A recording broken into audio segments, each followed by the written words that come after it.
আমরা আজ আছি মাকুলিয়া গ্রামে কৃষক ঐক্য সংগঠনের পক্ষ থেকে কুখ্যাত ভূমিদস্যু তৌহিদ এবং তার অবৈধ আকশিনগরের বিরুদ্ধে মানববন্ধন।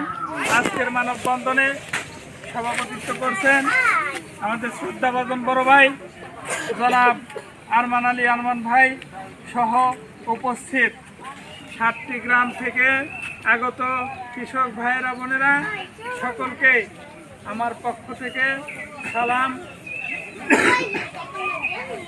আমরা এখানে প্রায় দীর্ঘ 3 বছর যাবৎ এই ভূমিদস্যুদের বিরুদ্ধে এখানে মানববন্ধন করতেছি। আমাদের এই কৃষকদের দাবি, এখানে কুখ্যাত ভূমিদস্যু কৃষকদের যে সকল জমি জোরপূর্বকভাবে বালু দিয়ে ভরাট করেছে, আমরা এই বালু উচ্ছেদ চাই। এই বালু উচ্ছেদ করে পুনরায় এখানে কৃষি উপযোগী করে আমাদেরকে এই জমি ফেরত দেওয়া হোক। এইটাই আমাদের কাছে, এইটাই সরকারের কাছে, এটাই আমাদের দাবি। আর যে সকল কৃষক ভাইদের উপর মিথ্যা মামলা দিয়েছে, এই মিথ্যা মামলা আমরা অবিলম্বে প্রত্যাহার চাই। এই মামলার ভয়ে কৃষকরা বাড়িতে ঘুমাতে পারে না। আর এখানে একটি জেলেপল্লী ছিল 80টি পরিবার, সেই জেলেপল্লী উচ্ছেদ করে তৌহিদ একটি 2তলা ভবন নির্মাণ করেছে। আমরা এই জেলেপল্লী ফেরত চাই। আমরা মাননীয় প্রধানমন্ত্রী, জাতির পিতার কন্যা, সফল রাষ্ট্রনায়ক দেশরত্ন শেখ হাসিনার কাছে আমরা এই দাবি জানাই, উনি অবিলম্বে আপনি এই কৃষকদের দাবি দাওয়া মেনে এই এলাকায় কৃষকদের বাসযোগ্য অবস্থান করে দিবেন এবং এই 3 ফসলি জমি কৃষকদের বুঝিয়ে দিবেন। এখানে একটি সেচের পাম্প ছিল, নদীর থেকে ধান খেতে সেচ দেওয়া হতো, সেই সেচের পাম্পটিও ভূমিদস্যু তৌহিদ ড্রেনটা ভেঙে ফেলেছে, এখান থেকে উচ্ছেদ করে দিয়েছে। এখানে অনেক জমি অনাবাদি পড়ে আছে, তারা সেচ দিতে পারে না, খেতে ফসল ফলাতে পারে না।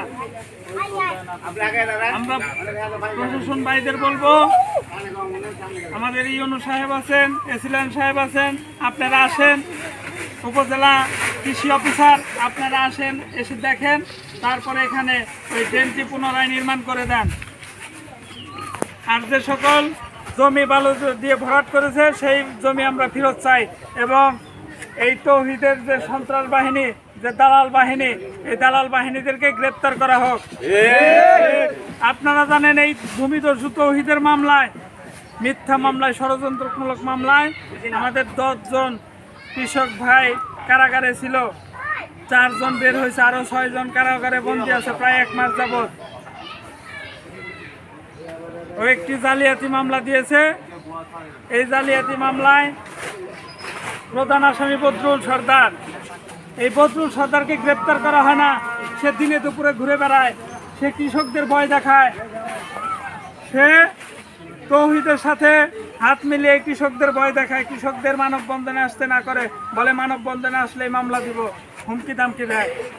এই বদরুল সর্দারকে গ্রেপ্তার করেন, খাস বধুকে গ্রেপ্তার করেন। খাস বধু কোথা থেকে এত সাহস পায়?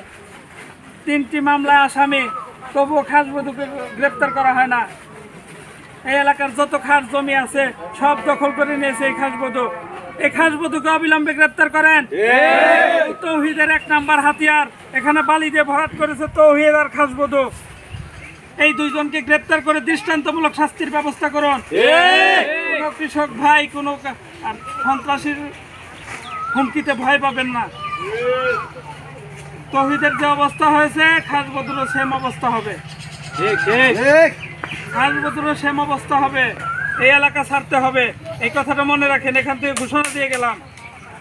আর এই দালালদের, খাস বধু আছে, কল্যাণ মেম্বার আছে, যেটি দালাল আছে, আগে পরে যতগুলো দালাল আছে, কারো বাড়িতে কোনো অনুষ্ঠানে, কোনো তাদের প্রোগ্রামে, সামাজিক প্রোগ্রামে কোনো কৃষক ভাই যাবেন না।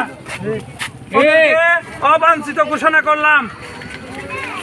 তাদের অনুষ্ঠানে, কোনো সামাজিক অনুষ্ঠানে কোনো কৃষক ভাই যোগদান করবেন না।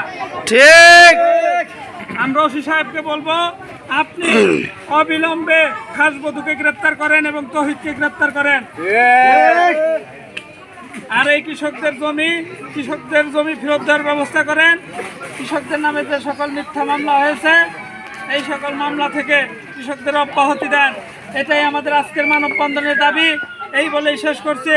জয় বাংলা, জয় বঙ্গবন্ধু, জয় হোক বাংলার মেহনতি মানুষের।